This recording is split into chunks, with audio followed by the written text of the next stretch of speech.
strategy for how you're going to sell that home. Let them know what you're going to do as their agent. Now, as you know, I don't believe in all the bells and whistles, so be clear and concise with your communication. Say exactly what you're going to do and nothing more. Don't overpromise. Don't say you're going to do things you don't do.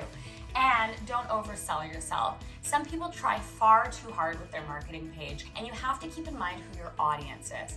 Yes, if you're going to an audience of a 20 or a 30-year-old customer, then maybe they'll be wowed by pages and pages of social media and stats. But often, most of my prospects are in their 50s, 60s, 70s, and older.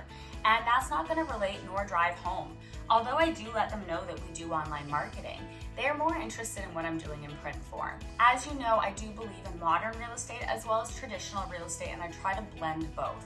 But in my seller's guide, I highlight my traditional real estate more than I do my modern real estate, simply because I know the customer and the consumer I'll be sitting down with when I review these documents. So I highlight the very best. You don't always want to say everything you're going to do. You don't need to outline every little thing. Outline the most important things that you want them to know and recognize.